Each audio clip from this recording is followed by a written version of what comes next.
Jadi adik-adik kalau pergi libur umroh, pergilah umroh yang lewat Kairo. Lihatlah bagaimana sulit susahnya dulu kami kuliah, yang sebenarnya negara itu sangat kaya dan kita jauh lebih kaya dari Brunei Darussalam. 1724 1725 itu kerajaan kita Siak Sri Indrapura.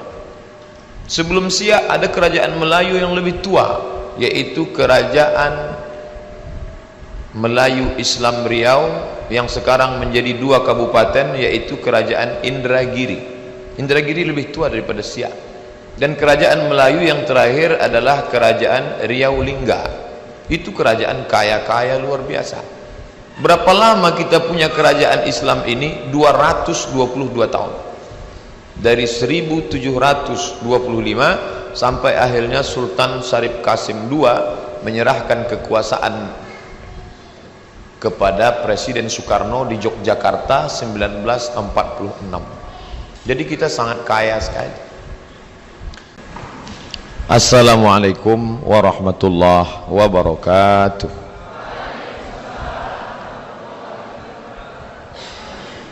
Dari bunyi sambutan salamnya nampaknya banyak sedang puasa sunat Rajab. Di undangan saya diundang pukul 8.30. Mohon maaf karena sudah saya sampaikan kemarin bahwa pagi saya ada tausiah nasihat pernikahan. Jadi tadi Pak Kua lambat datang, tak mungkin saya menikahkan mereka. Jadi saya datang. Jadi berefek kemana-mana. Karena dengan anak-anak muda ini kita mesti menunjukkan disiplin, dan saya memang selalu datang tepat waktu. Jadi mesti Ustadz tuh pandai ngomong aja tuh. Ustadz itu biasanya tausiahnya 3 saja, 3H: akikah, walimah, takziah. Ceramah akikah tak boleh lama-lama, karena mata jamaah itu sudah tajam menengok gulai kambing. Tausiah walimah pun tak boleh lama-lama, karena mata mempelai laki-laki itu sudah tajam pula menengok mempelai perempuan. Dan takziah juga tak boleh lama-lama, karena jenazah mesti cepat dimakamkan. Jadi ketika saya diundang oleh mahasiswa-mahasiswi ilmu pemerintahan, itu kebahagiaan luar biasa buat saya sekaligus kehormatan. Padahal hari ini hari libur, banyak orang yang takut kehilangan kampung halaman balik kampung, tapi ternyata ramai. Cuman saya mohon maaf kepada bapak-bapak tak bisa menengok ibu-ibu karena ada jurang pemisah yang begitu tinggi, sedangkan saya bisa menengok. Cuman yang gadis-gadis di belakang pula. Nah, mereka pindah semua ke depan karena mau menengok Ustadz Abdul Somad yang gambarnya di depan. Lama saya menengok tadi, macam keluar dari lubang golok. Tiba muncul Ustaz.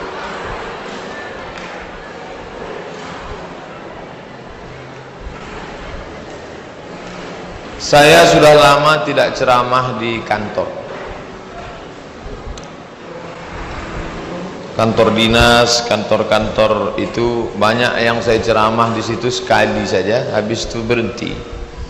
Karena kehadiran Ustadz itu dianggap sebagai pelengkap penderitaan. Mereka sudah tertekan di kantor, ditekan atasan, kemudian di rumah ditekan istri, kemudian di jalan ditangkap polisi. Dan ketika Ustadz itu tegak, dia sudah melihat di wajah Ustadz itu ini hanya menambah masalah saja. Artinya apa? Pegawai-pegawai kita itu tidak menganggap agama ini sebagai way of life, sebagai jalan hidup, tapi agama hanya dianggap sebagai seremonial, Maka saya ingin menjelaskan bahwa Allah menurunkan agama ini sebagai guidance, penunjuk jalan. Kita ini mau kemana, di sini untuk apa, yang kita buat itu apa. Ini negara kaya sekali, sangat kaya. Makanya tidak ada istilah negara miskin. Yang ada hanyalah negara yang gagal mengelola kekayaan. Itu yang ada. Jadi kalau dikatakan kita ini miskin, banyak utang, itu salah total. Saudi Arabia itu minyaknya cuma dari bawah, sedangkan kita dari bawah dan dari atas. Dari atas minyak sawit, minyak goreng, minyak jelantah. Itu luar biasa. Makanya ketika kami dulu kuliah di Mesir, anak Brunei Darussalam itu tidak ada yang naik bis. Beasiswa mereka 1 bulan $500, kali 10.000, waktu itu 5 juta mereka dapat beasiswa sebulan. Sedangkan saya dapat beasiswa dari Al-Azhar University 1 bulan cuma 160 pon, kali 2.000, 320.000. Disitulah untuk sewa rumah, saya tak tinggal di asrama, nyewa rumah. Disitulah untuk naik bis, disitulah untuk beli diktat, disitulah untuk beli buku. Maka kesempatan untuk pacaran tak ada. Jadi mahasiswa Brunei itu kalau mereka mau datang ke kampus naik taksi. Anak Indonesia itu naik bis. Bis Mesir itu tinggi-tinggi, tangan tergantung di atas, kaki tak sampai menjejak. Maka saya tinggi, gantung. Nanti adik-adik kalau pergi libur umroh, pergilah umroh yang lewat Kairo, lihatlah bagaimana sulit susahnya dulu kami kuliah, yang sebenarnya negara itu sangat kaya dan kita jauh lebih kaya dari Brunei Darussalam. 1724, 1725 itu kerajaan kita Siak Sri Indrapura. Sebelum Siak ada kerajaan Melayu yang lebih tua, yaitu kerajaan Melayu Islam Riau yang sekarang menjadi 2 kabupaten, yaitu kerajaan Indragiri. Indragiri lebih tua daripada Siak. Dan kerajaan Melayu yang terakhir adalah kerajaan Riau Lingga. Itu kerajaan kaya-kaya luar biasa. Berapa lama kita punya kerajaan Islam ini? 222 tahun. Dari 1725 sampai akhirnya Sultan Syarif Qasim II menyerahkan kekuasaan kepada Presiden Soekarno di Yogyakarta 1946. Jadi kita sangat kaya sekali. Saya tidak ingin mengungkit-ungkit lalu Ustadz ini anti NKRI, enggak. Saya sangat cinta NKRI karena raja saya itu menyumbangkan 13 juta gulden untuk kemerdekaan bangsa ini. Tapi maunya bersikap adil lah, jangan sama antara kita dengan Jawa dan Sulawesi dengan Papua. Tapi sebetulnya kalau lihat kasihan, itu lebih kasihan nengok Papua. Papua itu emasnya banyak, minyaknya banyak, tapi celana pun tak ada. Sedangkan kita ini lumayan. Tapi yang lebih enak itu Aceh. Aceh dengan kekuatan separatis GAM-nya, dia bisa ngancam. Kalau kalian tidak beri kami 2 otonomi, kami akan misahkan diri dari Indonesia. Otonomi daerah Aceh 2, izinkan kami menjalankan syariat Islam. Yang kedua, beri kami minyak. Maka Aceh mendapat minyak 40%, sedangkan kita hanya 15%. Itu pun banyak uang negara yang tidak bisa dikelola dengan baik, dikembalikan lagi ke pusat. Kita ini jauh lebih kaya dari Brunei Darussalam. Andai minyak kita itu untuk kita, itu tidak ada lagi, jangankan jalan berlubang, jalan aspal tak ada lagi di Riau. Keramik semua jalan. Terpleset-pleset anak-anak Undri ini kuliah. Itulah hebatnya. Sekarang digambarkan dalam sebuah seminar, anak suku Sakai berjalan di atas pipa minyak yang besar. Ini gambar menceritakan bagaimana keadaan kita. Pipa minyak yang besar menyedot minyak bertahun-tahun.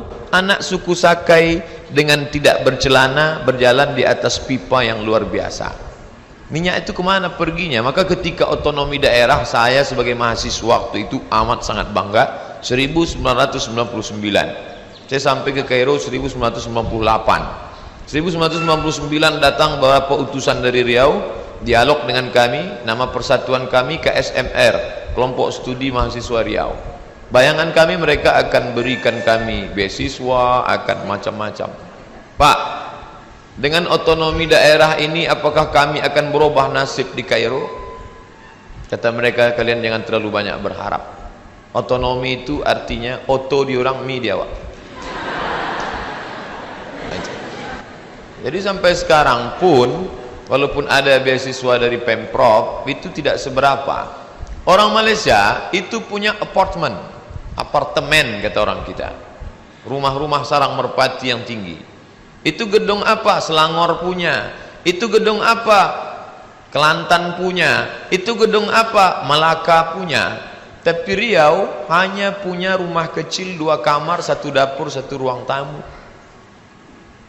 Rumah kecil. Padahal kita ini jauh lebih kaya. Jangan lupa, kerajaan Siak Sri Indrapura pernah berkuasa dan menguasai Johor, Sijori, Singapura, Johor, Riau. Singapura itu dulu kerajaan kecil bernama Tumasik, dan Tumasik itu di bawah kita. Dan kerajaan Johor juga kerajaan yang besar mewah sekarang itu. Jadi kalau ada orang Malaysia ngomong, saya dengar cakap awak ni macam-macam sama macam kami, ya. Kita ni sama ke? Bukan sama, kami di atas dulu. Kita tak sama. Oleh sebab itu maka nostalgia masa lalu ini apakah bisa dengan ceramah? Tak bisa. Tak bisa. Abdul Somad berangkat ke Mesir mengajukan bantuan untuk biaya hidup. Saya kirim ke gubernur, saya kirim ke bupati, saya kirim ke pejabat, saya kirim ke orang kaya. Yang membalas cuma satu, BAS, Badan Amil Zakat Nasional. Sampai balasannya ke rumah, silakan ambil uang. Waktu itu kantornya di An-Nur, mak saya datang ke sana. Setelah pulang ditunjukkannya lah. Berapa dapat? 200.000. Setelah pulang sekarang barulah kalau ada acara-acara dengan para pejabat, apa kata mereka? Alhamdulillah telah hadir bersama kita salah seorang kader yang dulu kita kirim. Yang ngirim siapa? Saya pergi sendiri, pulang sendiri. Pergi tak diantar, balik tak dijemput. Oleh sebab itu maka, lalu Ustadz belajar dulu biayanya dari mana? Ya biaya sendiri. Dan selama 4 tahun di Mesir saya tak pernah minta duit. Tanya mak saya masih hidup, umurnya 70. Sekali haram saya pernah nelpon minta duit. Pantang saya minta duit. Jadi gimana caranya? Kami kerja sama kawan-kawan di sini ramai dari Riau.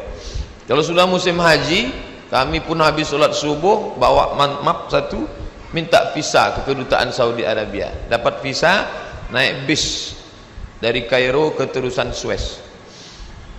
7 jam naik bis. Dari terusan Suez naik kapal laut menyeberangi Laut Merah 2 hari 2 malam sampai ke Jeddah. Beli tiket yang paling murah $100 PP. Tidak pakai kamar. Namanya Haji Backpacker, nama kerennya. Sudah ditulis kawan saya dari Yogyakarta, namanya Agung Irawan, Haji Backpacker. Saya baca judulnya, keren betul. Padahal dulu haji gelandangan. Sampai di Makkah kamar tak ada. Kamar tak ada, hotel tak ada. Di mana tidur? Di rumah yang paling besar, rumah Allah Subhanahu wa taala. Masjidil Haram. Tas tak boleh masuk karena penjaga, haji tak boleh masuk. Di mana? Tas itu digantungkan di dinding kamar mandi. Dan tak pernah hilang. Tak ada isinya. Tak ada orang. Itulah kami. Akhirnya kumpul sama kawan-kawan. Kita mahasiswa ini tak bodoh, cerdas. Buat surat, tanda tangan, petisi mahasiswa setimur tengah minta kamar. Ajukan ke Dirjen Haji, ajukan ke kantor Badan Urusan Haji di Jeddah. Kami minta kamar. Akhirnya dapat 1 kamar, 1 rumah yang tak layak untuk jamaah haji dikasih ke kami. Kami sudah layak betul itu. Akhirnya kami buatlah di pintu, selamat datang jamaah haji embarkasi terusan Suez. Dapat sekedar untuk ganti baju pakaian saja. Habis itu kerja, macam-macam kerja. Suatu ketika dapatlah, alhamdulillah kawan-kawan itu sekarang semuanya jadi orang. Ada si, tak boleh sebut nama, menjaga kode etik jurnalistik. Ada yang satu ini namanya KH, inisial KH. Itu sekarang menjadi pejabat tinggi di kantornya di depan Istiqlal. Masya Allah. Yang satu lagi menjadi ketua Basnas di salah satu kabupaten. Itu dulu sama-sama sama saya kerja, pontang-panting di negeri orang, padahal kita kaya sekali. Tapi begitu keadaan harus kita hadapi. Namun minta kepada orang tua, enggak, kita harus berdikari, berdiri di atas kaki sendiri. Jangan berdiri di atas kaki orang, itu minta gendong namanya. Kerjalah kami membagi makan jamaah haji, dibawa ke airport King Abdul Aziz Airport. Mat, kata dia tak panggil Ustaz, panggil Mat aja. Mat, kita dapat kerja nih.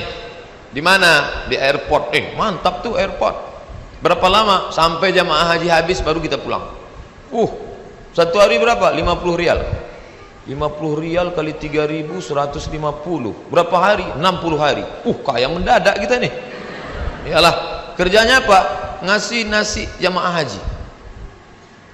Cuman ngasih nasi aja. Iya. Ngasih nasi 150. Oke. Begitu sampai barulah kami tengok, rupanya satu hari 10 kloter.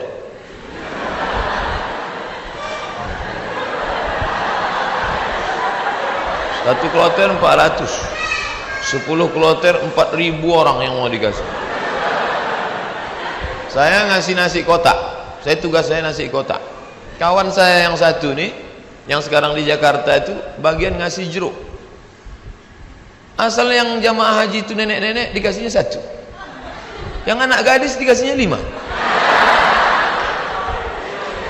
Jadi setelah jam istirahat saya bilang, ente zolim, saya bilang. Ini yang kita kasih ini bukan jeruk kita, ini punya umat. Nanti di akhirat kita akan dituntut di padang mahsyar. Kok ente kasih buktu 1 yang itu 5? Nenek itu kita kasih jeruk 1, memang tak tekunyahnya lagi gitu. Ini anak gadis ini kita kasih. Jadi kalau cerita sama Ustadz itu ada saja dalilnya. Jadi saya kalah dan dia sekarang, alhamdulillah, setiap saya pergi haji, pergi umroh kemarin di King Abdul Aziz itu saya foto. Habis itu saya kirim ke kawan-kawan dulu. Ingatkah di kau wahai kawan, 20 tahun yang lalu kita di sini. 20 tahun yang lalu kita di sini bekerja. Inilah, setiap melihat kemah-kemah, setiap melihat atap ini terkenang kalian. Aku masih ingat kalian dulu yang membagi jeruk, nenek-nenek 1, anak gadis 5. Dibalasnya kiki. Kerugian masalah. Rial kali 3.150. Berapa hari? 60 hari. Kaya mendadak kita nih. Iyalah, kerjanya apa? Ngasih nasi jamaah haji. Cuman ngasih nasi aja. Iya. Ngasih nasi 150. Oke. Begitu sampai barulah kami tengok, rupanya satu hari 10 kloter.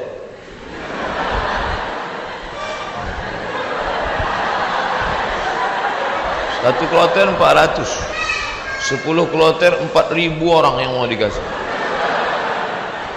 Saya ngasih nasi kotak, tugas saya nasi kotak. Kawan saya yang satu nih, yang sekarang di Jakarta itu bagian ngasih jeruk. Asal yang jamaah haji itu nenek-nenek dikasihnya 1, yang anak gadis dikasihnya 5.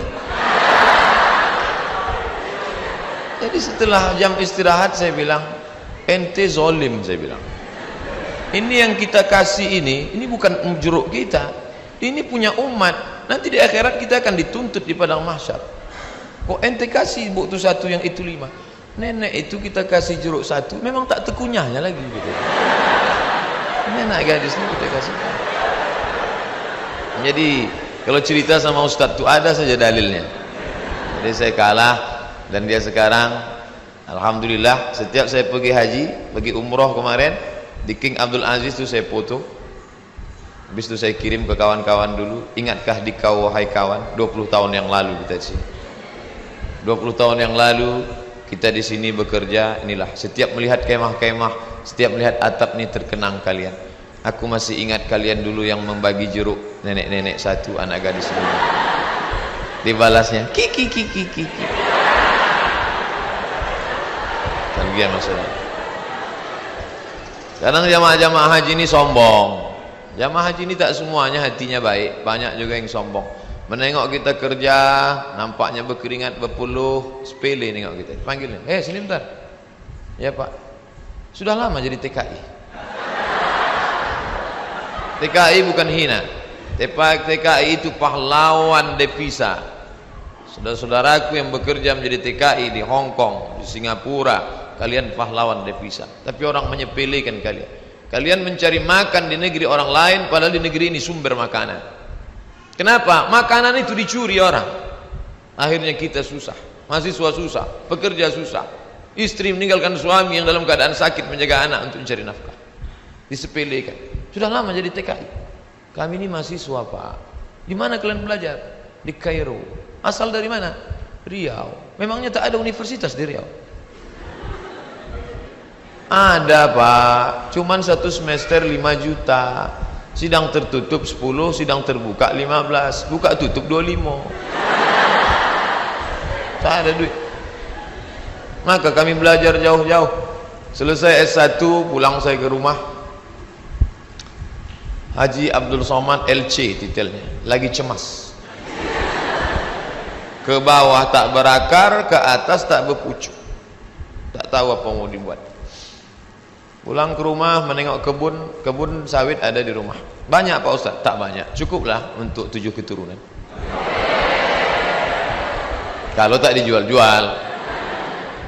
Lalu kemudian saya pun pergi ke kebun 2-3 hari, seminggu 2 minggu. Kata mak saya, Mat, kau pergilah dari kampung ni. Kenapa? Pokak telingaku dah. Masa kuliah di luar negeri balik ke kebun juga. Akhirnya pergi saya ke Malaysia melanjutkan S2 untuk menyelamatkan telinga mak saya. Ambil S2. Di mana sekarang Somad? S2.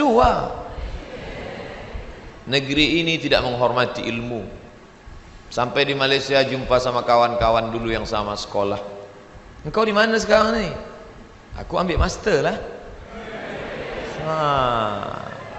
Subsidi rumah, subsidi beasiswa, subsidi, semua dapat subsidi. Kita di mana? Di parkir motor di tempat yang jauh. Begitulah keadaan. Padahal sama-sama orang Melayu, bahasa kita sama, bentuk kita sama, hidung sama-sama jongkok. Tapi nasib dia tegak, kita sujud terus. Itu yang terjadi. Saya kuliah di UKM, Universiti Kebangsaan Malaysia. Banyak orang nanya saya, kenapa tak ambil UIA? Kenapa tak ambil IIU, International Islamic University? Kenapa tak ambil Malaysia? Kenapa tak ambil UM, Universiti Malaya? Kenapa ambil UKM? Dia tak tahu, di UKM tu bisa ngutang.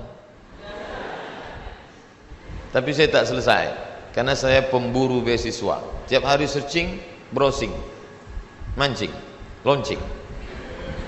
www.google.com beasiswa pakai bahasa Arab, minhah dirasiyah, enter, dapatlah peluang beasiswa. Dan saya selalu masuk di warnet Fakultas Sains di UKM. Saya tak mau di fakultas saya, FPI namanya, Fakulti Pengajian Islam. Saya masuk ke Fakultas Sains karena di situ internetnya gratis. Dan orang Malaysia itu tak tanya-tanya, ditengoknya muka saya pula, muka-muka anak sains kan.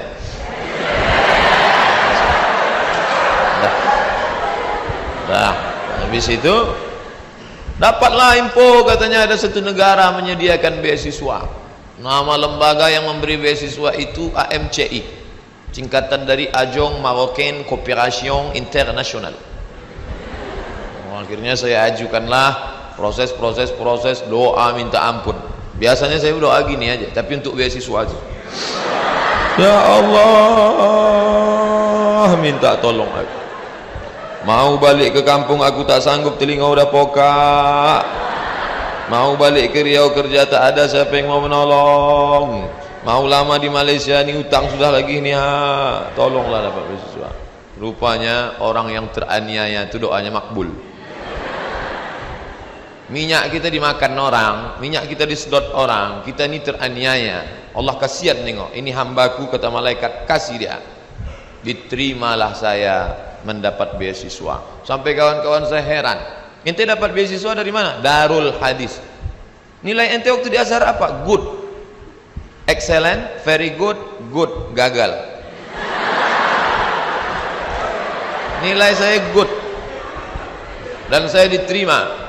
Tidak ada sejarah orang asing diterima di Darul Hadis dengan nilai good. Semua mesti very good. Tapi saya diterima. Allah tahu, Allah kasihan. Ini wajah penuh dengan penderitaan. Akhirnya saya diterima di situ dan saya pun belajar dengan penuh suka duka dan dipatok 24 bulan mesti selesai. Nama titelnya DESE. Diplôme étudiant, diplôme études supérieures approfondies. Tapi tak saya tulis itu, karena titel itu diplôme études supérieures approfondies. Desa, kampung. Akhirnya saya tetap pakai yang Inggris punya, LCMA. Walaupun banyak yang nanya, apa LCMA itu Pak Ustaz? Lagi cemas menghadapi apa-apa dan ama-ama. LC itu diambil dari bahasa Inggris, licence. Diambil dari bahasa Perancis, liaison, artinya ijazah. Orang ini sudah punya ijazah. Ajaza yujizu ijazah, dia boleh mengajar. MA itu sebetulnya bukan titel saya. Daripada ditulis DESA, tapi DSK PNS ditulis DESA. Karena waktu mendaftar dulu dikatakan tulis menurut titel negara asli, Diplôme Études Supérieures Approfondies. Lalu kemudian saya pun pulang membawa 2 ijazah, LC di kiri, MA di kanan. Ada orang memanggil, sinilah ngajar ke kampus kami? Tak ada. Ada orang mengangkat, karena ente sudah pontang-panting, tunggang langgang, lintang pukang, maka kami angkat menjadi PNS? Tak ada. Malah kehadiran kita dianggap sebagai ancaman, kita disepelekan, kita diremehkan. Perjuangan panjang, mau pergi kemana lagi? Tetaplah tinggal di sini. Akhirnya kabar itu datang juga, Riau Pos, beritanya kecil 2 jari. Penerimaan dosen 30 orang. Datang saya membawa map ke lantai 3. Assalamualaikum. Waalaikumsalam. Kuat salamnya, semangat kan? Bu, katanya ada penerimaan dosen di sini ya? Ya. Saya mau melamar jadi dosen. Kata ibu tuh, Pak, kalau mau melamar jadi dosen harus S2. Tak yakin dia saya S2. Bondok saya buka atas saya tunjukkan ijazah saya. Tengok. Tengoknya, apa ini kata dia? Rupanya tak bisa dia baca. Terus Arab semua. Datang pegawai dari dalam, atasan dia, coba tunjukkan ke yang di dalam. Tunjuk, dibacanya, tengoknya. Siapa yang punya ijazah ini? Ini orang. Abdul Somad, guru saya dulu. Kemana aja ente hilang selama ini? Hilang kata dia saya. Akhirnya setelah melewati proses panjang, ini fotokopi, saya mau jadi dosen Pak, fotokopi ijazah, transkrip nilai, legalisir, semua oke, sudah Pak. Ada lagi yang belum somat. Apa Pak? Surat kesehatan dokter. Ragu dia saya sehat. Saya tak tahu dia saya tahan tegak lamanya. Pergilah saya ke puskesmas Jalan Harapan Raya sebelah kanan. Masih ingat saya tempatnya sekarang. Sampai ke situ, Assalamualaikum Bu. Waalaikumsalam. Saya mau ngurus surat sehat. Ya, sebentar ya. Tak lama sudah itu datanglah bidan, baju putih, jilbab putih, rok putih, membawa balon warna hitam kecil. Pasang. Sebentar ya Pak ya. Iya. Katanya mau memeriksa detak jantung. Memang jantung saya tak normal detaknya waktu itu. Cantik pula bidan tuh. Itulah. Periksanya lah. Habis itu keluarlah, buatnya sehat. Anda sehat. Ini suratnya. Saya mau cepat balik. Saya tariklah surat itu. Saya menarik, dia menarik.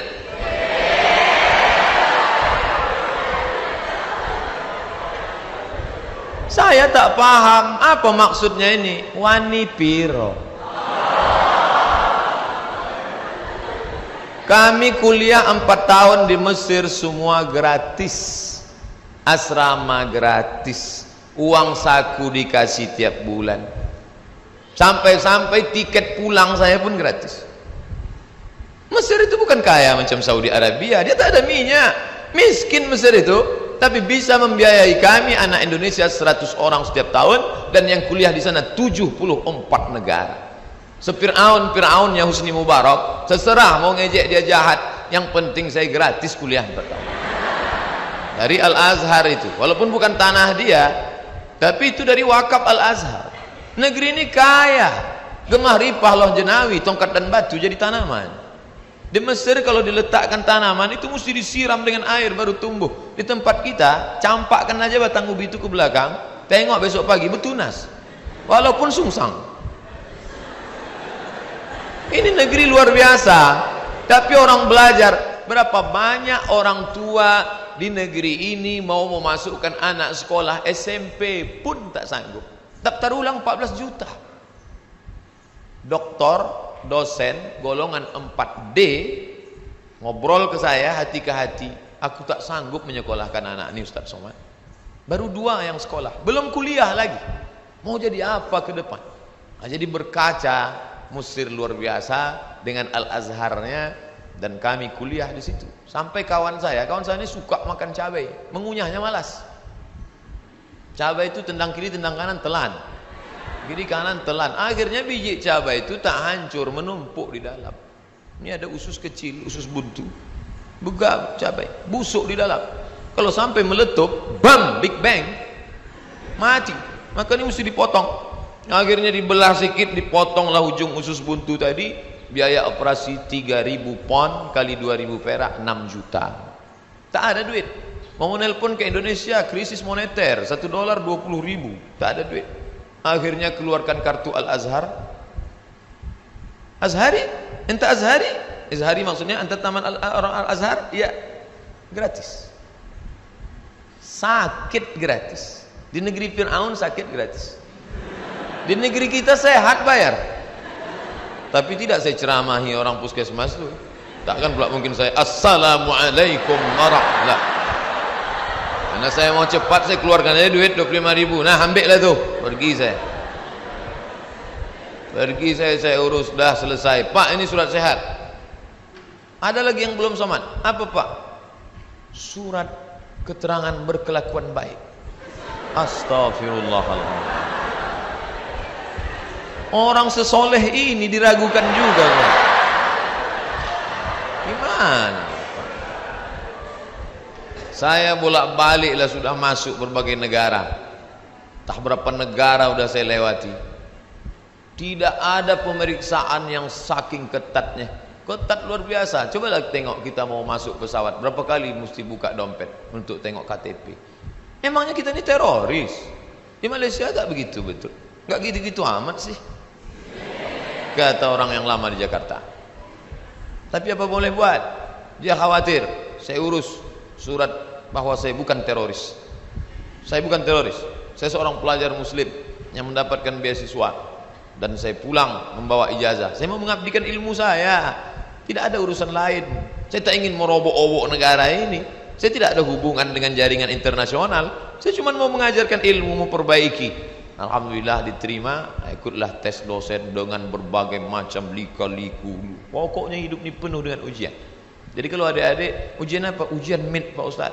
Habis MIT apa? Ujian UAS Pak Ustaz. Habis ini ujian apa? Ujian ini skripsi Pak Ustaz. Habis ini apa? Promo Pak Ustaz. Kenapa hidup ini penuh dengan ujian? Dunia adalah tempat ujian. Berani menghadapi dunia, berani menghadapi ujian. Takut menghadapi ujian, jangan menghadapi dunia. Takut menghadapi dunia, mati aja. Belum sampai masanya mati gimana Pak Ustaz? Kalau nampak jenazah lewat, ikut. Itu apalagi hidup di dunia. Nah, jadi masalah ujian-ujian kalian ini, ujian kalian belum ada apa-apanya dibandingkan ujian kami dulu yang penuh dengan kesulitan. 4 tahun gak jumpa orang tua, itu luar biasa. Ustadz aja yang bilang luar biasa, orang saya yang merasakannya kok. Saya nggak nengok muka emak saya 4 tahun sampai lupa saya muka emak saya itu macam mana. Saya ingat 4 tahun. Ditengok muka emak orang Arab tak sama. 4 tahun saya tak jumpa. Berangkat 2002, berangkat 1998 5 September, pulang 2002 bulan November. Tapi saya sudah menyelesaikan kuliah di bulan Juli. 3 tahun 10 bulan selesai S1 saya. Pulang. Makanya sekarang kalau saya nengok mahasiswa langkah gontai, gaya nyantai. Ente semester berapa? Ente semester berapa? 14 Pak. Ilaha illallah. Bagus nih balik kampung. Tanam sawit, buka kebun, tanam lele dumbo segala macam. Ngapain ngabiskan duit orang tua? Habis min apa? Ujian UAS Pak Ustaz. Habis ini ujian apa? Ujian ini skripsi Pak Ustaz. Habisnya apa? Promo Pak Ustaz. Kenapa hidup ini penuh dengan ujian? Dunia adalah tempat ujian. Berani menghadapi dunia, berani menghadapi ujian. Takut menghadapi ujian, jangan menghadapi dunia. Takut menghadapi dunia, mati aja. Belum sampai masanya mati gimana Pak Ustaz? Kalau nampak jenazah lewat, ikut. Itu apalagi hidup di dunia. Nah, jadi masalah ujian-ujian kalian ini, ujian kalian belum ada apa-apanya dibandingkan ujian kami dulu yang penuh dengan kesulitan. 4 tahun gak jumpa orang tua, itu luar biasa. Ustadz aja yang bilang luar biasa, orang saya yang merasakannya kok. Saya gak nengok muka emak saya 4 tahun sampai lupa saya muka emak saya itu macam mana. Saya ingat 4 tahun. Ditengok muka emak orang Arab tak sama. 4 tahun saya tak jumpa. Berangkat 2002, berangkat 1998 5 September, pulang 2002 bulan November. Tapi saya sudah menyelesaikan kuliah di bulan Juli. 3 tahun 10 bulan selesai S1 saya. Pulang. Makanya sekarang kalau saya nengok mahasiswa langkah gontai, gaya nyantai. Ente semester berapa? Ente semester berapa? 14 Pak. Ilaha illallah. Bagus nih balik kampung. Tanam sawit, buka kebun, tanam lele dumbo segala macam. Ngapain ngabiskan duit orang tua? Berani menjejakkan kaki ke kampus ini, sekolah, serius, belajar. Ini yang diharapkan ke depan. Kalau ada bekal kita, kita tak takut menghadapi dunia ini.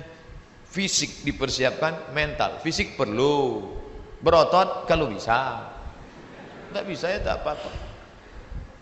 Sampai saya ke UIN, tes jam 8, 7.30 saya sudah sampai. Begitu sampai saya baca di dinding itu, visi misi UIN 2020, ingin mewujudkan Pekanbaru, Riau menjadi tuan rumah negeri Melayu yang berbudaya. Begitu dipanggil ke dalam oleh guru besar itu guru juga, cuman badannya besar. Anda ingin menjadi dosen? Iya Pak. Apa visi misi Anda? Bila saya lulus nanti saya akan mendidik masyarakat Riau menjadi negeri Melayu yang religius dan agamis, akan menjadi tuan rumah negeri Melayu se-Asia Tenggara tahun 2020.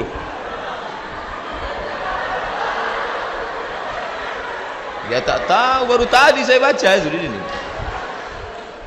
Nanti kalau Anda jadi dosen, apa yang Anda akan lakukan? Saya akan nulis buku Pak. Janji, saya akan berjanji menulis buku. Ingat itu, iya Pak. Dan saya buktikan. Sekarang buku saya sudah ditulis di sampulnya, best seller. Nah, Ustadz mau jual buku ya? Boleh download gratis. www.youtube.com gratis. www.google.com tulis saja situ. 33 tanya jawab seputar kurban, dapat gratis. 77 tanya jawab seputar sholat, dapat gratis. 37 masalah populer, dapat gratis. 30 seputar Ramadan, dapat gratis. Boleh di copy, share, bagi kawan-kawan. Itu janji saya dulu. Dan janji adalah hutang. Akan menulis, saya akan menulis. Saya buktikan. Saya tak sekedar bicara. Saya tulis, saya uploadkan, saya tuliskan, dan bebas. Kata Ustadz bisa di download gratis. Iya, sudah setengah jam kami download, kok tak dapat. Paket tak ada. Belilah agak 2 giga. Duit tak ada Pak Ustadz. Puasa sunat agak seminggu. Nah, Jadi masalah apa kata orang itu kita mesti jawab, tapi ucapan begitu mudah menggerakkan anak lidah, air liur tak berhenti. Tapi kita mesti komitmen. Hidup ada janji, dan janji al-wa'du dain, janji adalah hutang. Lalu kemudian masuk ke ruang satu lagi. Ini tak disuruhnya saya duduk. Saya masuk, dia tegak. Tengoknya saya dari atas ke bawah. Takut pula saya. Apa dia nengok-nengok saya? Coba putar ke kanan katanya. Saya putar ke kanan. Coba putar ke kiri katanya. Saya pun putar ke kiri. Ternyata Anda tidak cacat. Namanya tes kesamaptaan fisik. Silakan duduk, silakan duduk. Ya Pak. Lama saya ditengoknya. Bibir Anda hitam. Iya Pak. Anda merokok? Tidak. Kok bibir Anda hitam? Ya saya orangnya hitam, ya bibirnya hitam lah Pak. Tak mungkin orang hitam bibirnya putih. Ah Bapak ada-ada aja. Tapi dalam hati tak saya bilang gitu. Dia tersinggung dia. Kita tetap menjaga etika, moral. Orang kalau sudah tersinggung rusak hatinya. Tapi kalau sudah kita tata krama, sopan santun, akhlak baik, sentuhlah dia tepat di hatinya, dia akan jadi milikmu untuk selamanya. Nah, selesai itu ditanya-tanyanya masalah macam-macam, selesai. Habis itu masuk lagi. Ini katanya yang paling strength ini. Hati-hati Mat, yang ruangan itu killer. Kill membunuh, killer pembunuh. Wah, kalau begitu saya sebagai orang Melayu harus menyiapkan pencak silat ini. Orang Melayu kalau dia pakai songket, lihat songketnya. Kalau songketnya di atas lutut, itu berarti belum menikah. Dia sudah siap-siap mau bersilat. Oh! Tapi kalau songketnya di bawah lutut, itu dia sudah menikah. Makanya suami ibu kalau dia pakai songket di atas lutut, waspadalah. Nah, masuklah saya ke dosen killer tadi, ditengoknya saya, tak ada senyum-senyumnya. Silakan duduk. Ya Pak. Kamu mau jadi apa? Mau jadi dosen Pak. Dosen apa? Dosen hadis Pak. Kenapa pilih dosen hadis? Kebetulan saya tamat dari Darul Hadis Pak. Di mana itu? Di Maroko Pak. Saya yakin ketika saya menyebut Maroko, hati dia pasti berdetak. Agak-agaknya. Tahiyan tidak, Allahu a'lam. Apa itu hadis? Ma udhifa ila Nabi sallallahu alaihi wasallam min qaulin aw fi'lin aw taqririn aw sifati khalqiyatin wa khuluqiyatin min ba'di bi'asatihi ila wafatihi sallallahu alaihi wasallam. Saya diam, dia pun diam.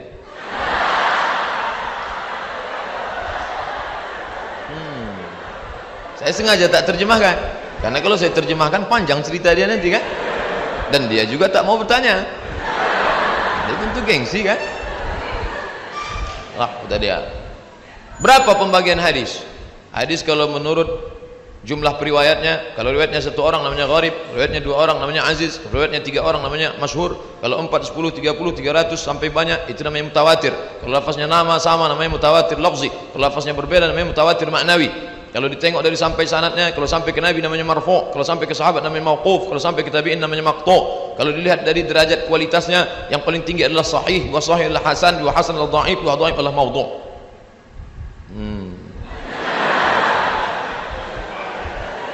Apa itu hadis mutawatir? Hadis mutawatir adalah hadis ma rawahu jam'un an jam'in yastahilu tawatu'uhum 'alal kadhib. Yalah, keluarlah kata dia. Jadi kalian, apa bidang kita, spesialisasi kita, serius, tekuni. Bidang apa? Bidang ilmu pemerintah, tekuni.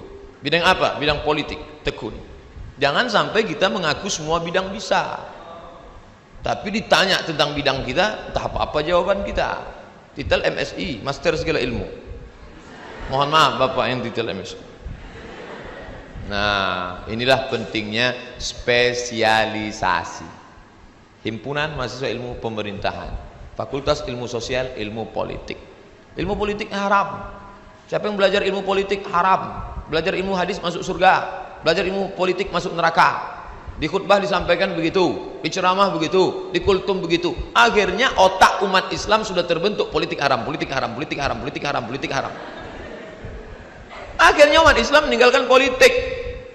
Sekarang sudah tanggal 14, 15, 16, 17, 18, 19 April, Jakarta morat-marit gara-gara apa? umat Islam meninggalkan politik.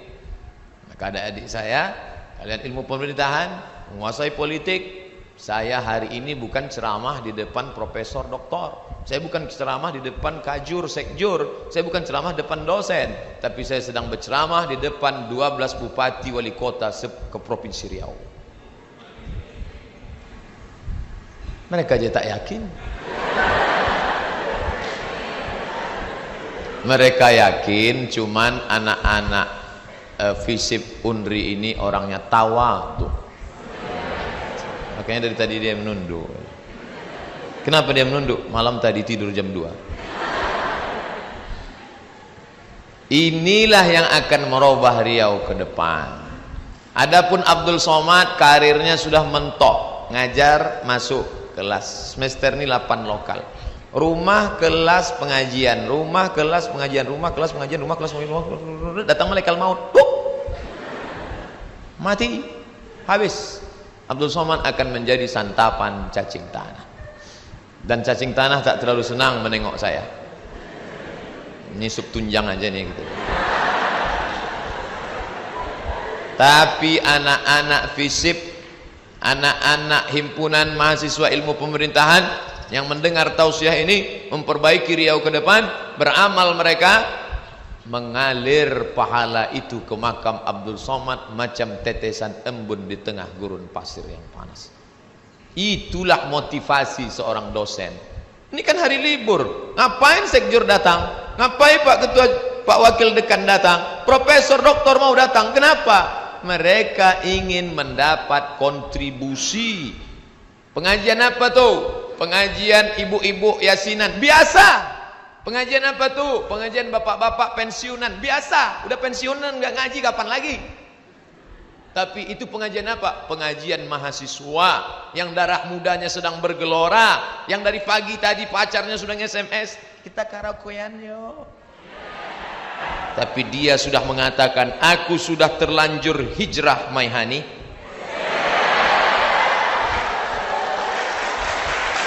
Hijrah. Hari ini Ustadz Somad Tabligh Akbar, pemuda dan akhir zaman. Selamanya kita tidak akan stop. Nanti setelah pulang aku yang bayar. Iyalah. Oleh sebab itu maka umat ini dihancurkan bukan dengan menghancurkan sumber daya alamnya. Sumber daya alam Amerika tidak punya, Jerman, Prancis tak punya. Tapi sumber daya manusia ini yang dia rusak. Rusak pertama narkoba. Kalau sudah kalian punya kena narkoba tak ada ampun. 4, gila, bodoh, sakit, mati. Tak ada obat lain daripada itu. Cikal bakal narkoba lem. Dulu mak bapak kita beli lem nempel kertas, sekarang enggak, lem kambing buka dihirup. Putus kabel-kabel di dalam. Ditangkap sama Pak Kapolsek seorang anak di Riau, tempeleng, lepak sambil bergoyang dia ngomong, Pak Kapolsek, saya tidak takut sama Pak Kapolsek, saya hanya takut kepada Allah Subhanahu wa ta'ala. Berat kepala itu sudah putus. Narkoba, berapa banyak orang terkena narkoba dibawa ke BNN, Badan Narkotika Nasional. Saya berapa kali diajak BNN, Ustadz Somad, kami ini BNN mau ngajak Ustadz besok. Oke, kita bertiga Pak Ustadz. Ya, BNN, polisi, dokter, Ustadz. Yang pertama ngomong BNN. Siapa yang makan narkoba melanggar peraturan daerah, melanggar undang-undang dasar, melanggar hukuman 5 tahun penjara, pengadilan, dituntut oleh jaksa, hukuman tertinggi adalah hukum tembak, mati.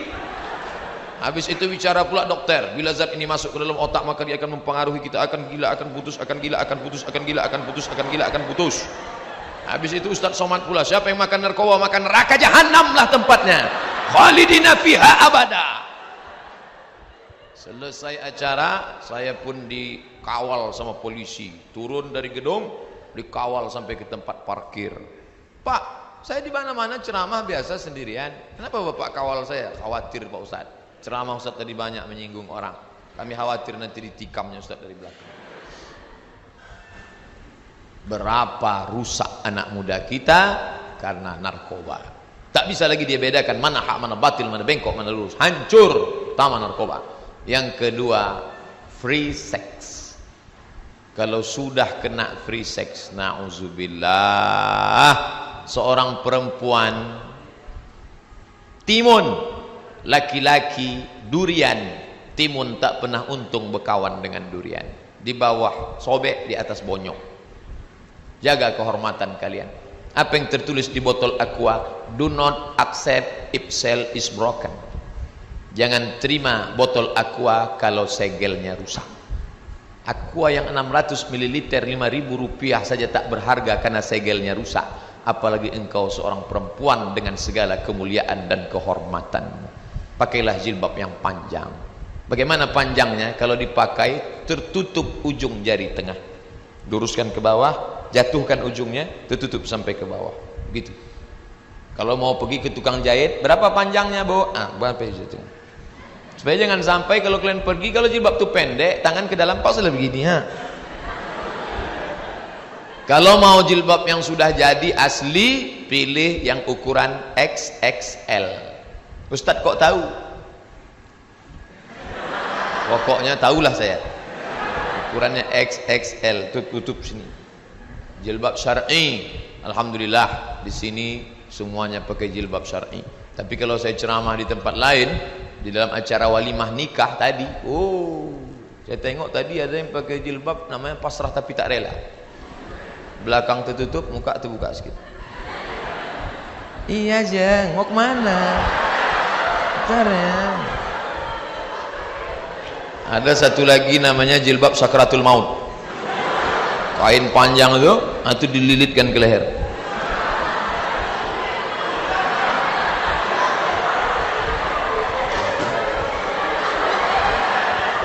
Dia yang makan, kita pula yang takut.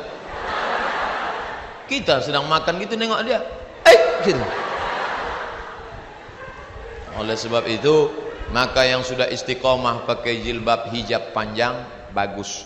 Yang masih pendek-pendek perpanjang di masa akan datang. Kenapa? Ini menyelamatkan. Kalau kalian pakai hijab, kalian bukan menyelamatkan diri kalian, menyelamatkan orang lain.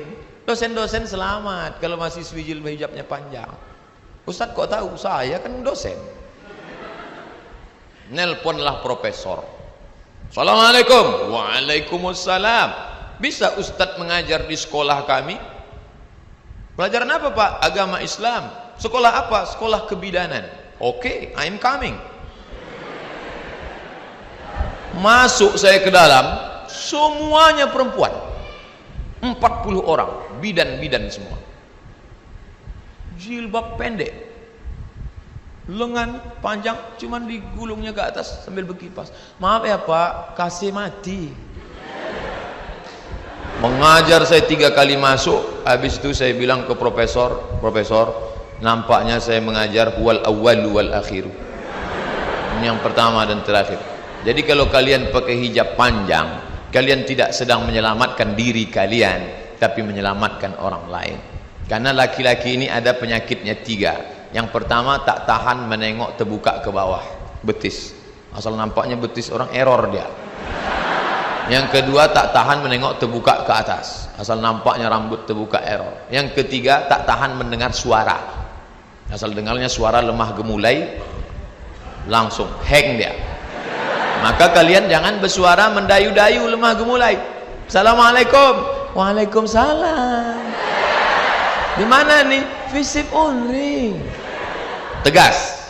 Yang sudah ngaji tegas. Assalamualaikum. Waalaikumsalam. Di mana nih? Visip Unri. Salah sambung ya? Iya. Tegas. Nah, lemah gemulai. Berapa banyak perkenalan dari salah sambung berakhir pada janjian, kena hipnotis, emas diambil, motor diambil, kehormatan diambil, hilang makna. Maka jaga kehormatan kalian. Jadi kalau kalian pakai hijab panjang, kalian tidak sedang menyelamatkan diri kalian, tapi menyelamatkan orang lain. Karena laki-laki ini ada penyakitnya 3. Yang pertama, tak tahan menengok terbuka ke bawah, betis. Asal nampaknya betis orang, error dia. Yang kedua, tak tahan menengok terbuka ke atas, asal nampaknya rambut terbuka error. Yang ketiga, tak tahan mendengar suara, asal dengarnya suara lemah gemulai, langsung hang dia. Maka kalian jangan bersuara mendayu-dayu lemah gemulai. Assalamualaikum. Waalaikumsalam. Di mana nih? Visip unri. Tegas. Yang sudah ngaji tegas. Assalamualaikum. Waalaikumsalam. Di mana nih? Visip unri. Salah sambung ya? Iya. Tegas. Nah, lemah gemulai. Berapa banyak perkenalan dari salah sambung berakhir pada janjian, kena hipnotis, emas diambil, motor diambil, kehormatan diambil, hilang makna. Maka jaga kehormatan kalian. Alah, Somad itu cuman pandai ceramah aja itu, bilang jangan pacaran, jangan pacaran. Dia aja dulu pacaran. 4 tahun saya di Mesir, saya tidak pacaran sekalipun. Makanya saya pede ceramah. Emangnya Ustaz dulu waktu kuliah apa? Tidak. Kenapa? Jarak kampus putra dengan putri 15 km. Tak nampak perempuan. Mahasiswa Indonesia berjumlah 2.400 orang. Mahasiswa Indonesia 2.400, laki-laki 2.100, perempuan 300. Persaingan ketat. Saya diuntungkan oleh keadaan. Ini saya tak pacaran-pacaran. Sampai ke Maroko mahasiswa Indonesia 30 orang, perempuan 1 orang. Makanya dia yang paling cantik waktu itu. Setelah pulang umur sudah tua. Pulang saya ke Pekanbaru 2008, umur 30 tahun. Walaupun kalau ditengok orang macam semester 7. Tapi kita kan ustadz. Pokoknya kalian urus saja pendidikan, nanti rezeki murah, kalian jadi orang, dikejar-kejar perempuan, 1 truk ngejar kalian. Serius saja, itu Pak orang apa lembu kata dia? Orang lah. Saya aja yang tak ganteng, hitam kurus kering begini, 17 daftarnya. Masih saya simpan lagi. Si Anu. Itu bukan pacar, yang ditawar-tawarkan orang, semua saya tolak. Padahal buruk saya ini ya. Rambut pun tak ada, gundul. Apalagi kalian yang ganteng-ganteng, apa dicemaskan? Ini baru putus, galau, dingin lontong di depan. Lewat saya, ente kenapa? Galau Ustaz. Galau kenapa? Dia minta katanya kalau abang hijrah berakhir hubungan kita sampai di sini. Makan lontong. Nanti ente jadi orang, dia mengejar ente. Perempuan yang paling rugi adalah yang meninggalkan ente. Tengok 5 tahun akan datang. Gimana Pak Ustaz? Mana saya tahu. Nantilah. Anak lajang ganteng berprestasi kok mentalnya down begitu. Saya aja baru duduk 5 menit di kantin, berapa perempuan banyak lewat situ. Lewat aja. Pokoknya setelah kalian berhasil, yakin pada janji Allah, maka Allah akan berikan yang terbaik. Kenapa mesti takut? Ustaz Somad? Iya. Ustaz sudah nikah? Belum. Mau saya carikan? Bolehlah, tapi saya tengok dulu ya. Jangan langsung ente pinang. Iyalah, ini gambarnya Pak Ustaz. Saya tak mau hitam manis. Kenapa? Nanti habis manisnya tinggal hitamnya. Jangan kau cari terlalu cantik, karena kalau kau terlalu cantik nanti kawanmu berbisik, pakai pelet ya. Jangan kau cari terlalu jelek, nanti malu kau bawanya undangan. Yang sedang-sedang saja.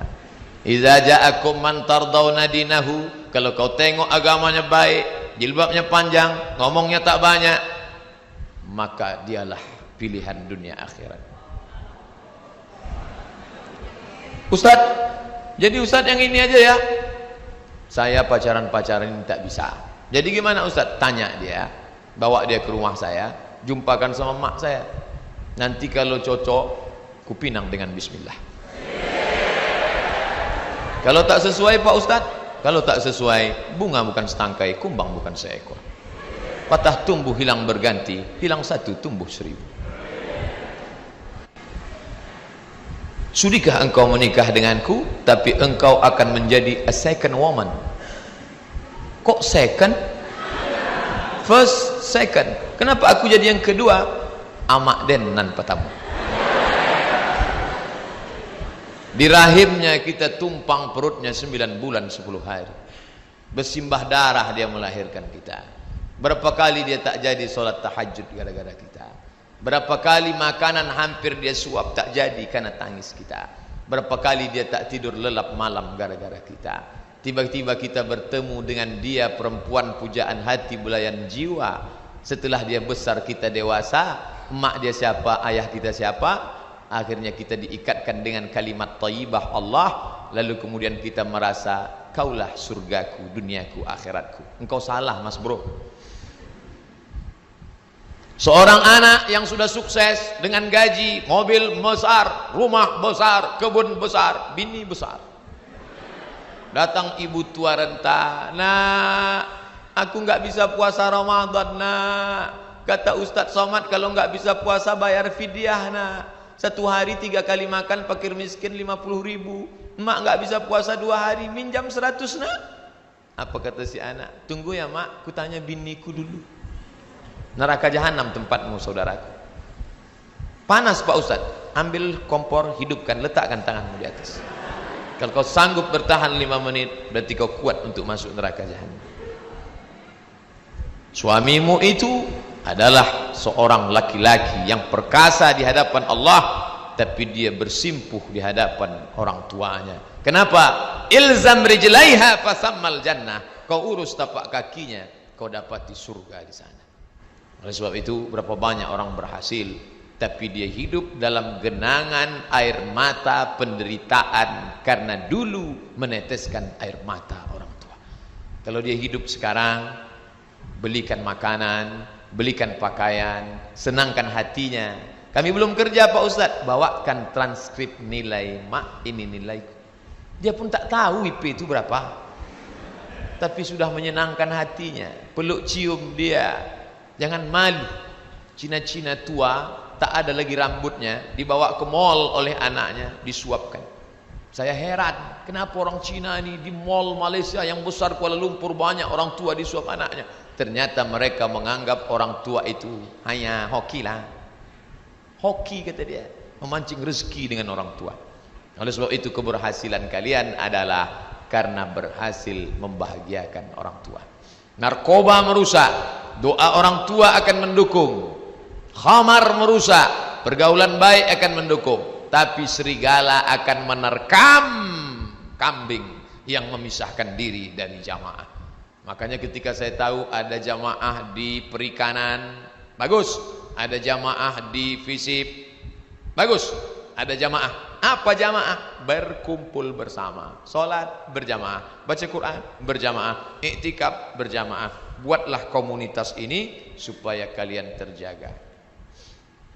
Kalau Ustadz ngaji, Ustadz Somad, judulnya Tablik Akbar, pengajian Yasin Akbar. Tapi kalau anak muda lain.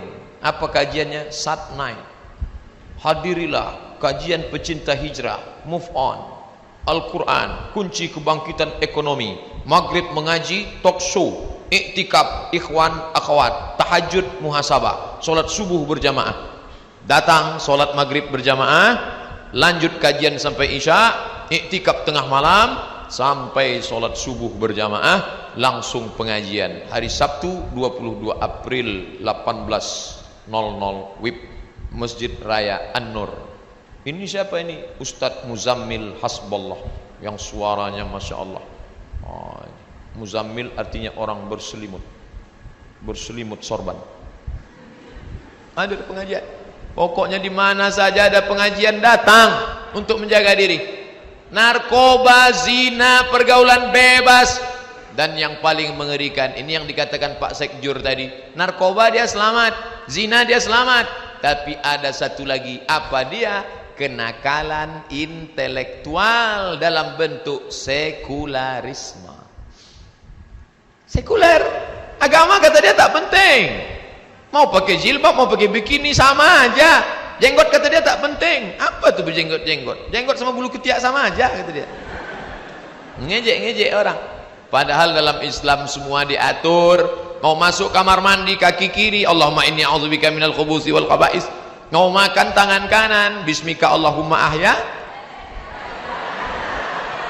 Kalau ketawa berarti masih ingat doa makan.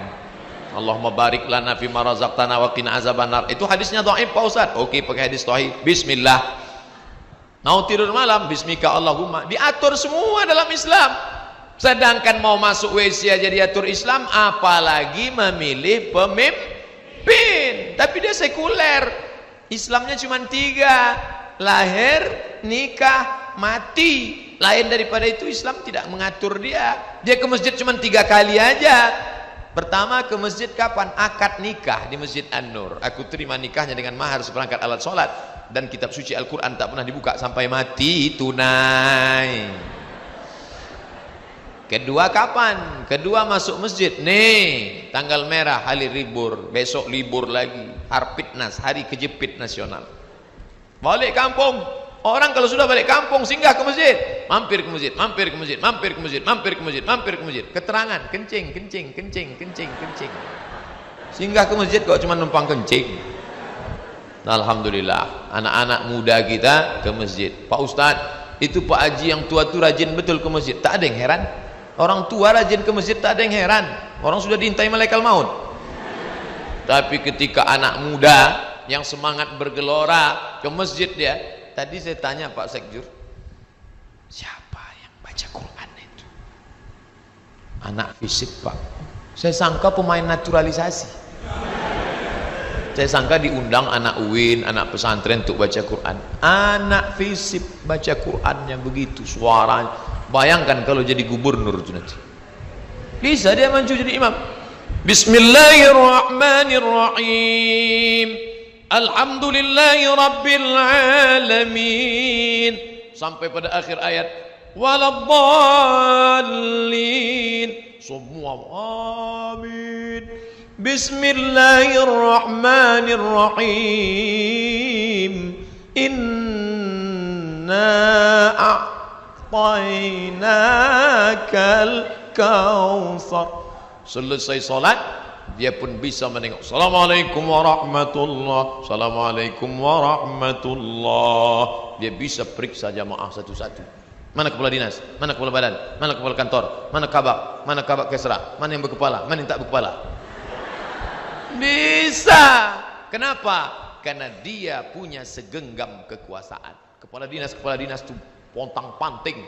Masuk dia ke masjid, musola, kantor, kok bisa tak ada yang azan? Sekarang banyak orang cuek. Tapi kalau yang tadi masuk dia tak ragu hidupkan mikrofon. Orang dia biasa hidupkan azan dia. Allahu Akbar, Allahu Akbar. Orang yang sedang di kantin siapa itu? Pak Gubernur azan. Ayo kita menempatin. Apa? Banyak yang sholat tak pakai wudhu.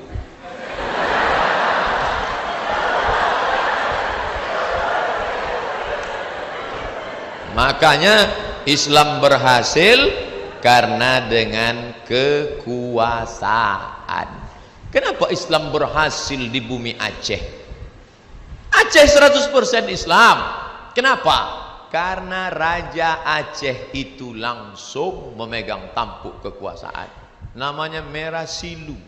Merah Silu, bukan nama Arab. Suatu malam datanglah seorang berjubah. Datang dalam mimpinya, meludahi mulutnya. Begitu dia bangun, mulutnya harum semerbak dan bisa dia membaca Al-Quran. Betul tidak? Wallahu a'lam. Dan berubah namanya menjadi Malikul Saleh, Raja Aceh pertama.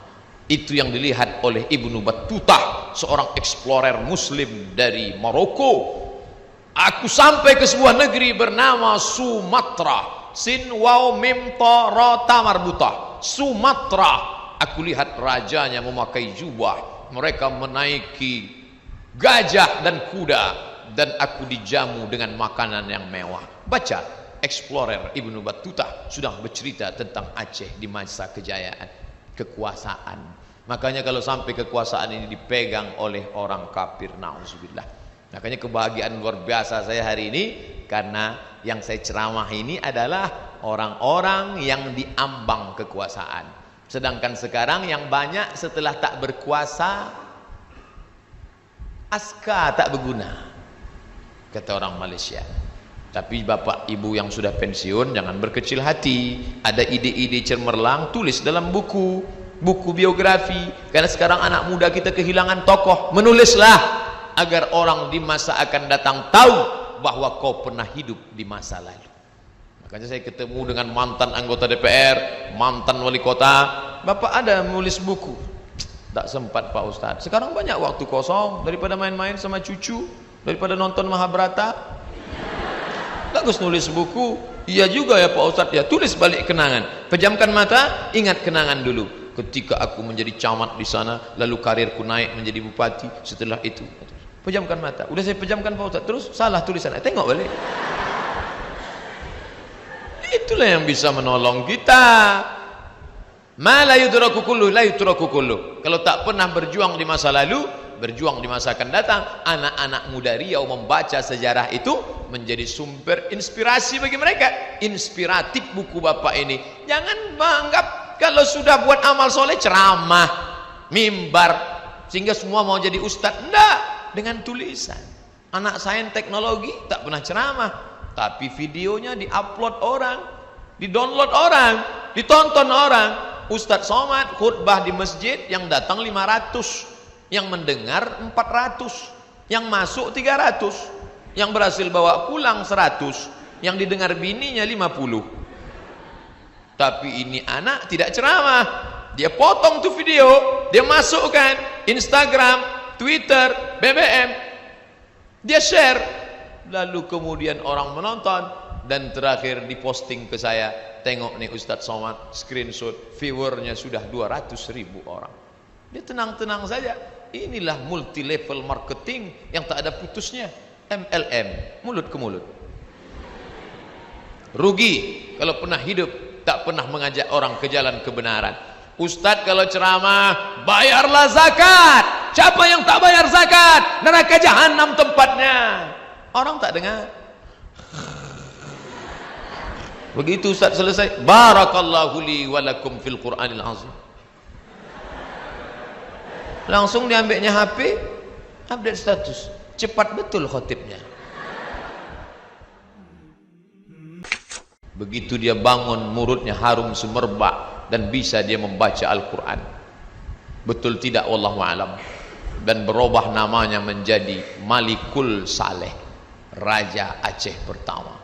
Itu yang dilihat oleh Ibnu Battuta, seorang explorer muslim dari Maroko. Aku sampai ke sebuah negeri bernama Sumatra. Sin waw mim ta ra ta marbuta. Sumatra. Aku lihat rajanya memakai jubah, mereka menaiki gajah dan kuda, dan aku dijamu dengan makanan yang mewah. Baca, Explorer Ibnu Battuta sudah bercerita tentang Aceh di masa kejayaan, kekuasaan. Makanya kalau sampai kekuasaan ini dipegang oleh orang kafir, na'udzubillah. Makanya kebahagiaan luar biasa saya hari ini, karena yang saya ceramah ini adalah orang-orang yang diambang kekuasaan. Sedangkan sekarang yang banyak setelah tak berkuasa, aska tak berguna, kata orang Malaysia. Tapi bapak ibu yang sudah pensiun jangan berkecil hati. Ada ide-ide cemerlang, tulis dalam buku biografi. Karena sekarang anak muda kita kehilangan tokoh, menulislah agar orang di masa akan datang tahu bahwa kau pernah hidup di masa lalu. Makanya saya ketemu dengan mantan anggota DPR, mantan wali kota. Bapak ada menulis buku, tak sempat Pak Ustadz. Sekarang banyak waktu kosong, daripada main-main sama cucu, daripada nonton Mahabharata. Bagus nulis buku. Iya juga ya Pak Ustadz, ya tulis balik kenangan. Pejamkan mata, ingat kenangan dulu. Ketika aku menjadi camat di sana, lalu karirku naik menjadi bupati. Setelah itu, pejamkan mata. Udah saya pejamkan Pak Ustadz, terus salah tulisan. Tengok balik. itulah yang bisa menolong kita. Ma la yudraku kullu la yutraku kullu. Kalau tak pernah berjuang di masa lalu, berjuang di masa akan datang. Anak-anak muda Riau membaca sejarah itu menjadi sumber inspirasi bagi mereka. Inspiratif buku bapak ini. Jangan menganggap kalau sudah buat amal soleh ceramah, mimbar, sehingga semua mau jadi ustadz. Enggak, dengan tulisan. Anak sains teknologi tak pernah ceramah, tapi videonya diupload orang, didownload orang, ditonton orang. Ustadz Somad khutbah di masjid, yang datang 500, yang mendengar 400, yang masuk 300, yang berhasil bawa pulang 100, yang didengar bininya 50. Tapi ini anak tidak ceramah, dia potong tuh video, dia masukkan Instagram, Twitter, BBM, dia share, lalu kemudian orang menonton, dan terakhir diposting ke saya. Tengok nih Ustadz Somad, screenshot, viewernya sudah 200.000 orang. Dia tenang-tenang saja. Inilah multi level marketing yang tak ada putusnya. MLM, mulut ke mulut. Rugi kalau pernah hidup tak pernah mengajak orang ke jalan kebenaran. Ustadz kalau ceramah, bayarlah zakat. Siapa yang tak bayar zakat, neraka jahanam tempatnya. Orang tak dengar.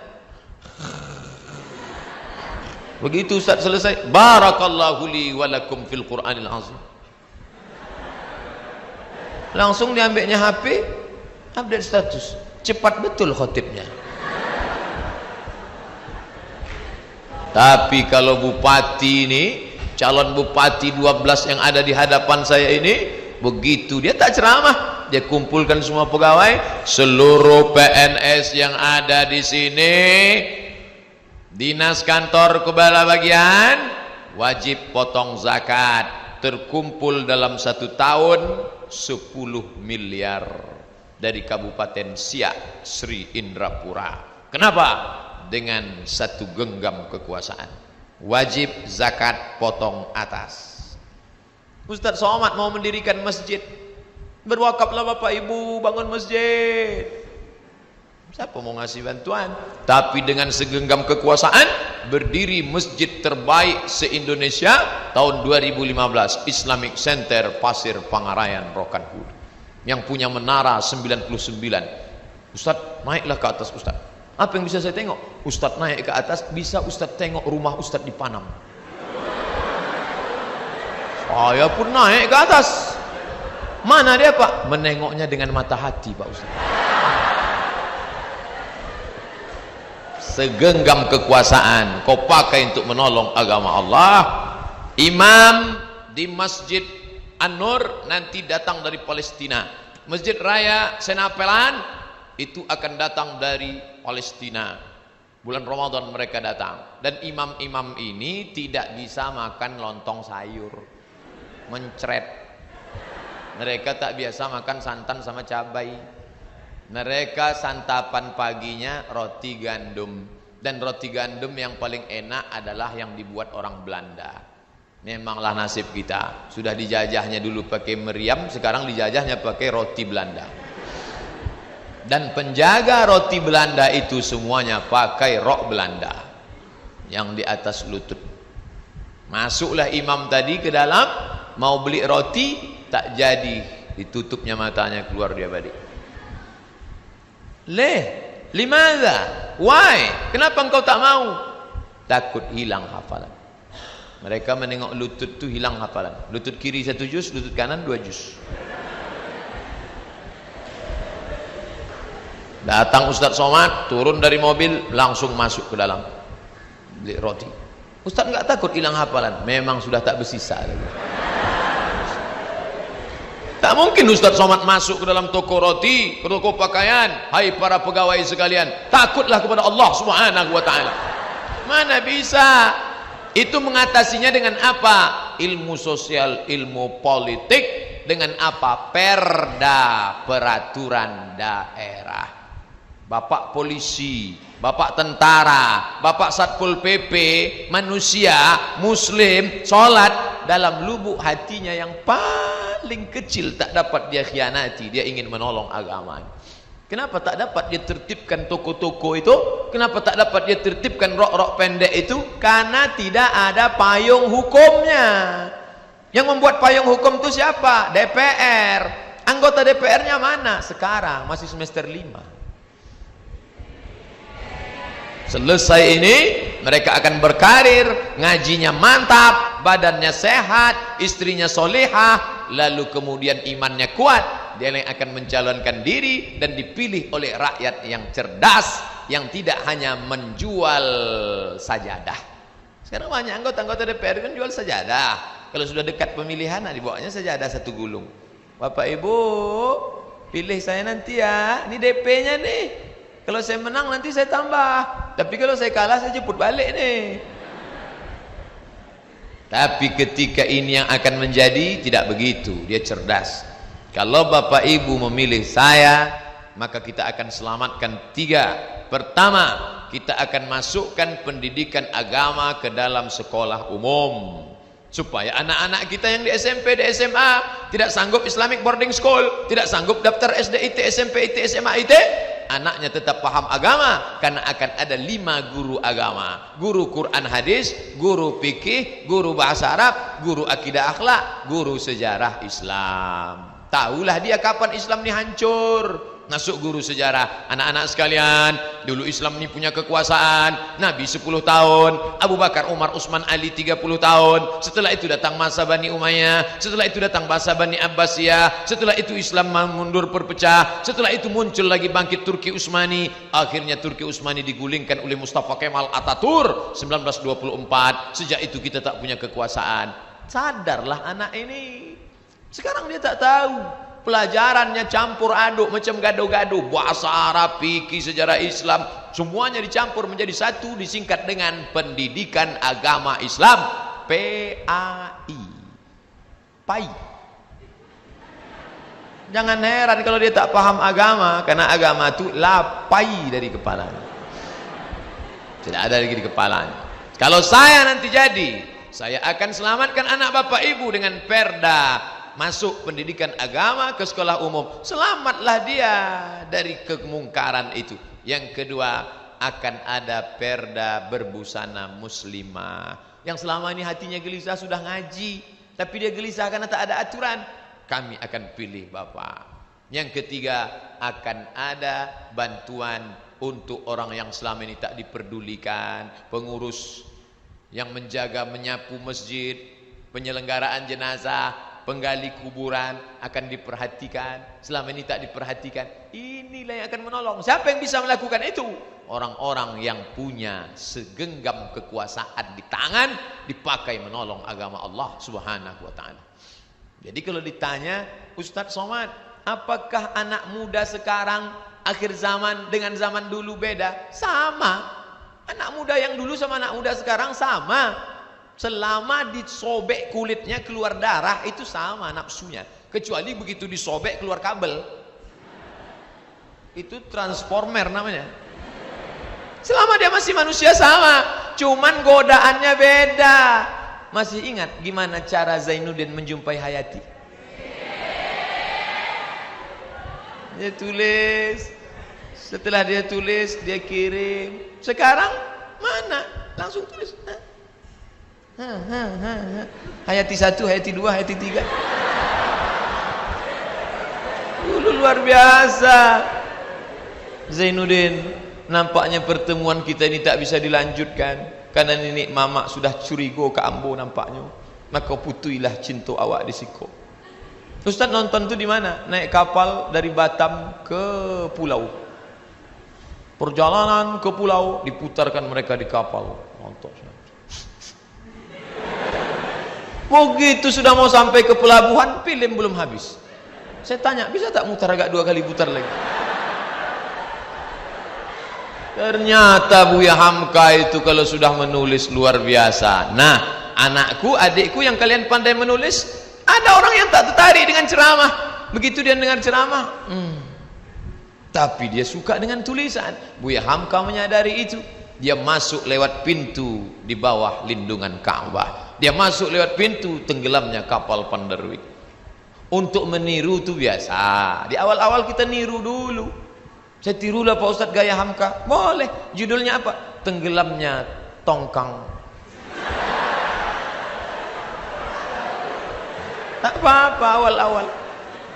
Tapi nanti kemudian dibuat di situ terinspirasi based on novel Buya Hamka. Jadi Buya Hamka itu luar biasa. Saya membaca novelnya enggak, tapi kata orang yang baca, Ustadz, ketika saya membaca novel nih Pak Ustadz, Tenggelam Kapal Panderwik, seolah-olah kita yang sedang berada di dalam kapal tuh Pak Ustadz. Terombang-ambing, dipukul ombak, dihempas gelombang dengan angin kencangnya Pak Ustadz. Begitu ditutup baru terasa rupanya dalam oplet kepanam. Wah, apa bisa? Kami Pak Ustadz nulis nggak bisa, tapi puisi bisa. Tengok tadi puisi, menggelegar suaranya. Apakah engkau murka ya Allah melihat kami berzina? Apakah engkau murka ya Allah? Luar biasa. Lagi Pak Ustadz tak ingat saya entah apa lagi. Luar biasa, suaranya menggelegar. Lewat puisi masuk, buat video-video pendek, upload ke Instagram. Kalau memang dia kapas, kalau memang dia sabut, dia akan melampung ke atas. Kalau dia batu, dia akan tenggelam. Kalian akan bersaing di masa akan datang. Tapi semuanya itu apapun jadi kalian, lewat birokrasi, lewat perusahaan, akan ada reuni anak-anak mahasiswa ilmu pemerintahan tahun 2037. 2017, 2027, 2037 reuni lagi datang kemari. Dan mereka pula ketua tadi menelpon Ustadz Abdul Somad, dicarinya nomor-nomor lama catatan. Assalamualaikum. Waalaikumsalam. Betul nih Ustadz Abdul Somad, tak salah lagi. Kami mau reuni nih Pak Ustadz. Oke. Mohon maaf ya Ustadz, jangan tersinggung. Enggak, apa tuh? Memang betul nih Ustadz. Iyalah, masih hidup lagi Ustadz. Masih lah. Saya pun diundanglah kemari berceramah. Masya Allah. Tadi saya mulai ceramah ini jam 10, sekarang jam 11.30. Berarti saya sudah ceramah 90 menit. Di mana-mana saya baru ceramah 30 menit, sudah keluar kuda Nil. Memang lain ceramah di dekat anak muda ini ternyata. Ini lama-lama saya ceramah di sini bisa muda balik. 90 menit Ustadz Somad ceramah, anak muda tak bergetar sedikit. Luar biasa. Kesemutan ada. Jamaah itu tahan, Ustadz itu pula tak tahan. Hidup ini singkat anak. Hidup ini singkat saudara. Saya tamat dari Madrasah Aliyah Nurul Falah Air Molek Indragiri Hulu tahun 1996. Pas 2016 ditelepon kepala sekolah, Ananda Abdul Somad. Iya Pak, bisa datang ke sekolah awak? Insya Allah Pak. Saya pun datang. Saya tak ada kasih pengumuman. Rupanya kawan-kawan seangkatan pada datang semua. Setelah tausiah mereka ajak saya ke rumahnya, kenalkan ke suaminya, ke anaknya. Kami pun makan bersama, ngumpul ramai-ramai. Tapi kami tak lagi macam dulu. Yang dulu imut-imut, amin-amin dah, lisui dah. 20 tahun kita tak jumpa ya. Ya, apa pertanyaannya? Anak sudah berapa? 2026 nanti akan jumpa lagi. Pertanyaannya gimana? Belum. Sebelum cucu sudah sakit apa? Jantung koroner, diabetes mellitus, asam urat, katarak. 2036 jumpa lagi. Makam si Anu di mana? Begitulah singkat terasa hidup ini.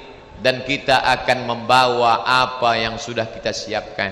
Menjadi anak muda, semangat luar biasa, istiqomah kalian, jangan pernah putus patah harapan. Yang muda jangan terlalu bangga, yang tua jangan putus asa.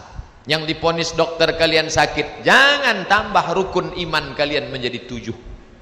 Banyak sekarang orang nambah rukun iman jadi 7. Antuk minabillah wa malaikatihi wa kutubihi wa rusulihi wal yaumil akhir wa biqadri khairihi wa syarrihi wa dokter spesialis. Jangan. Saya masih ke dokter.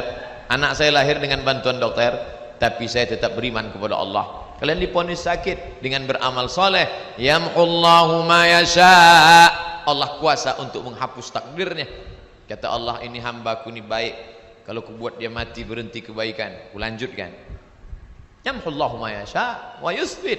Maka berbuat baik, mengambil semut di dalam air minum, meletakkannya lagi ke jalan adalah sebuah perbuatan baik. Menyelamatkan nyawa seekor semut, apalagi menyelamatkan umat manusia. Maka jangan kalian menjadi orang sekuler, belajar fikih dapat pahala, belajar hadis dapat pahala, belajar tafsir tajwid dapat pahala, belajar ilmu politik enggak berpahala. Itu orang kafir mau menguasai kita supaya kita bodoh, jahil, goblok bin bahlul. Jangan mau. Itulah yang dapat saya sampaikan. Habis bahan saya sudah. Mudah-mudahan yang sampaikan ini menjadi bekal buat kita semua. Yang baik datang dari Allah, yang tak baik dari hamba Allah yang dhaif.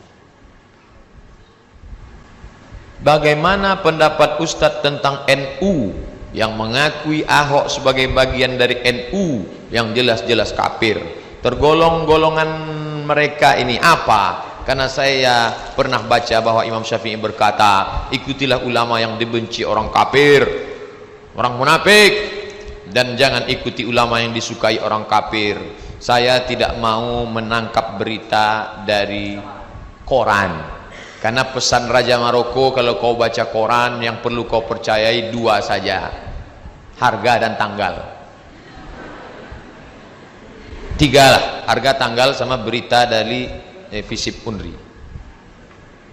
Lalu saya ke Jakarta hari Sabtu yang lalu, tak ada kajian subuh ke Jakarta. Selesai kajian di Jakarta, semuanya tentang pemilih pemimpin muslim. Maju pertama Ketua MUI Jakarta, pilih pemimpin muslim, jangan pilih kafir. Setelah itu maju Ustadz Solmed, pilih pemimpin muslim, jangan elu jual suara elu karena cuman sarung merek Gajah Bengkak ya. Ini pakai bahasa Betawi. Setelah itu maju Profesor Saifuddin, begitu juga semangat. Habis itu yang keempat baru Ustadz Somad penutup. 4 Ustadz maju. Selesai itu saya pun diundang oleh Ketua Suriah Nahdlatul Ulama Jakarta, DKI Jakarta, namanya Kiai Mahfuz Asirun. Pak Kiai, saya mau nanya nih, hati ke hati, gimana NU sekarang? Ustadz Somad, NU komitmen memilih pemimpin Islam. Saya daerah ke daerah, masuk ke pos-pos kantong di Jakarta ini komitmen Islam. Tapi yang beredar di sosial media itu Pak Kiai, itu hanya permainan segelintir elit politik. Si anu yang bermain, tapi di akar rumput kita tetap solid, kita tetap bertahan. Itulah NU. Jadi ada ingin pembusukan.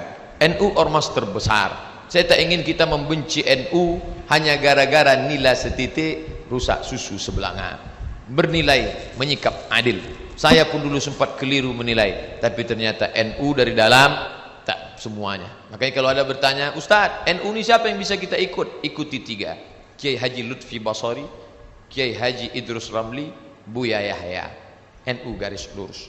Dalam ritual dia ikut mazhab Syafi'i, tapi dalam fikih masih tetap Syafi'i, dalam akidah Asy'ari, dalam tasawuf Junaid Al-Baghdadi, dan tidak terkena virus sekuler dan liberal. Khudh masafa da'ma kadar, ambil yang jernih, buang yang keruh. Ini menyikapi Nahdlatul Ulama. Adapun person yang bermain ini, maka betul kita pakai ini. Ikutilah ulama yang dibenci kafir, yang dibenci munafik. Hari ini yang paling dibenci kafir dan munafik adalah cucu daripada Rasulullah SAW, Habib Rizik. Maka kalau kalian punya senjata kalian bukan tombak, panah dan senapan, tapi senjatanya adalah cyber army, tentara dalam alam ghaib, alam maya. Pandai kalian membuat meme, pandai kalian membuat video pendek, pandai kalian membuat, gunakan keahlian itu untuk menyelamatkan umat ini. Serang, tapi dengan makna yang positif, ingin menyelamatkan orang banyak. Kata Sayyidina Ali, aku tak pernah ragu tentang hak dan batil, karena dunia ini dari dulu isinya hak dan batil. Ada Qabil, ada Habil. Ada Ibrahim, ada Namrud, ada Musa, ada Fir'aun, ada Isa, ada Herodes, ada Muhammad, ada Abu Lahab. Yang aku khawatirkan bukan itu. Yang aku khawatirkan adalah orang yang baik diam, sehingga orang yang salah merasa benar. Orang benar kalau dia diam, maka orang yang salah merasa benar. Sekali dia bawa perempuan tidak mahram, dia bonceng, orang baik diam. Oh, ternyata aku benar. Diam kita adalah pembenaran. Maka kita mesti ngomong, bicara dengan tangan. Anak-anak muda sekarang tak bisa bicara dengan mulut, bicara dengan tangan. Serang. Tak ada pulsa Pak Ustaz, HP itu pukulkan. Menolong agama Allah. Intan surullah, kalau kau tolong agama Allah ini, yansurkum.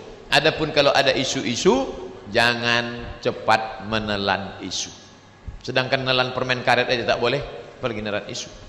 Fatabayyanu in ja'akum fasiqun binaba'in, kalau ada orang bawa berita palsu, hoax, fatabayyanu, klarifikasi. Saya sudah klarifikasi langsung ke Dewan Syuriah NU DKI Jakarta, langsung ke rumahnya, ke pondok pesantren Al-Itzqan di dekat Cengkareng. Begitulah keadaan NU di Jakarta.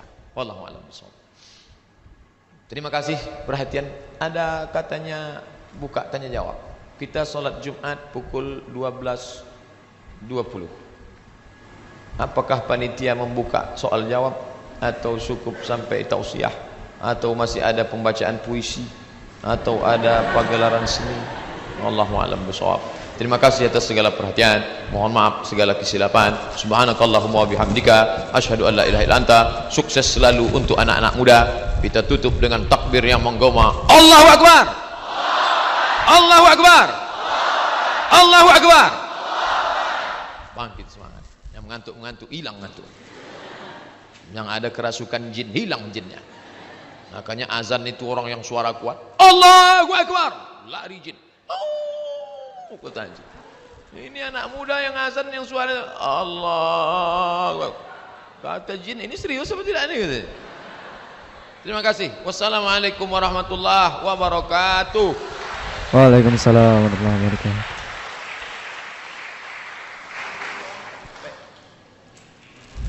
Ala hadhihi niyyah al-Fatihah. A'udzu billahi minasy syaithanir rajim. Bismillahirrahmanirrahim. Alhamdulillahi rabbil alamin. Arrahmanir rahim. Maliki yaumiddin. Iyyaka na'budu wa iyyaka nasta'in. Ihdinas siratal mustaqim. Siratal ladzina an'amta 'alaihim ghairil maghdubi 'alaihim waladdallin. Amin. A'udzu billahi minasyaitonir rajim. Bismillahirrahmanirrahim. Hamdan yuwafi ni'amahu wa yukafi mazidah. Ya rabbana lakal hamdu kama yanbaghi li jalali wajhikal karim wa 'azimi sultanik. La tada' lana dzamban illa ghafartah. Segala dosa kami ampunkan ya Allah. Wala aiban illa satartah. Segala aib cacat kami tutupilah ya Allah. Wala maridan illa syafaitah. Saudara kami, orang tua kami, keluarga kami yang engkau uji dengan penyakit, angkat penyakitnya, sembuhkan ya Allah. Wala mayitan illa rahimtah. Yang meninggal dunia, curahkan rahmat dan kasih sayangmu ya Allah. Wala ghaiban illa hadartah. Segala yang ghaib, segala yang hilang, maka hadirkan dalam keadaan sehat walafiat ya Allah. Wala aziban illa zawajtah. Yang akan menempuh pernikahan, mudahkan segala urusannya ya Allah. Wala hajatan min hawaijid dunya wal akhirah laka ridha wa lana fiha salah illa qadaitaha wa yassartaha. Segala urusan dunia di akhirat baik bagi kami, engkau ridha pada hajat itu, mudahkan, tunaikanlah ya Allah. Rabbana hab lana minas salihin. Jadikan generasi kami di akan datang ini generasi yang baik-baik. Allahumma aslih syababal muslimin. Perbaiki anak-anak muda kaum muslimin ya Allah. Allahumma sallimna wa sallimil muslimin. Selamatkan kami dan selamatkan semua anak muda kaum muslimin ya Allah. Allahumma dafa'na al-ghala wal waba wal fahsya wal riba wal zina wal munkar. Selamatkan negeri ini, selamatkan lingkungan kami daripada narkoba, zina, perbuatan keji dan mungkar. Min baladina hadza khassa, dari negeri Lancang Kuning secara khusus, wa min buldanil muslimina ammah, dan dari negeri-negeri kaum muslimin secara umum. Allahumma khtim lana bi husnil khatimah wa la taqtim alaina bi su'il khatimah. Rabbana atina fid dunya hasanah wa fil akhirati hasanah wa qina adzaban nar. Wa sallallahu ala sayyidina Muhammad wa ala alihi wa sahbihi wa sallam. Walhamdulillahi rabbil alamin. Taqabbalallahu minkum minna wa minkum. Taqabbal ya karim. Terima kasih. Wassalamualaikum warahmatullahi wabarakatuh.